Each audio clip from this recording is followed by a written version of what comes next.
আপনারা দেখছেন TV news Bangla, সত্যের খোঁজে নির্ভীক পদক্ষেপ।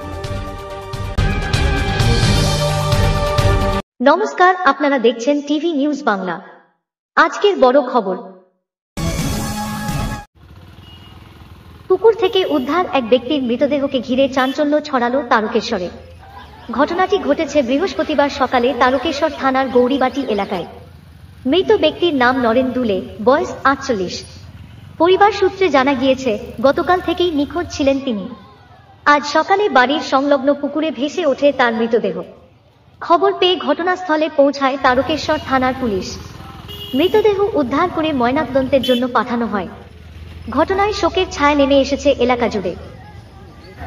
আমি সকালে এসে এখানে কান্নাকাটি শুনে মাঠ থেকে যে পায়ে কাদা দেখতে পাচ্ছি, এসে শুনলাম যে কাল রাত থেকে খুঁজে পাওয়া যাচ্ছিল না।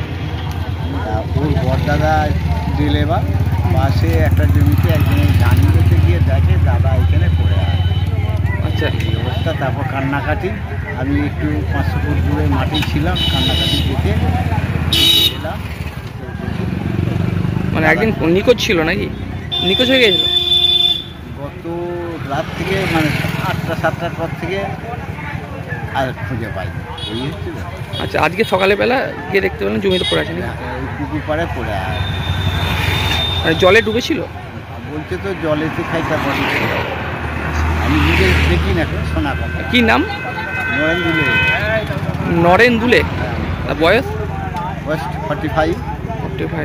আর বাড়ি বাড়ি বাড়ি বাড়িতে ওরা 3 ভাই। এই যে দেখতে পাচ্ছেন আজকের সাথে 3 ভাই 3টে ঘরে থাকে। আচ্ছা, কি নাম আপনার? আমার নাম নিমাই পাত্র। তারকেশ্বর থেকে সমীর দাসের রিপোর্ট, টিভি নিউজ বাংলা। আমাদের এই চ্যানেলটিকে ফেসবুকে ফলো এবং ইউটিউবে সাবস্ক্রাইব করতে ভুলবেন না।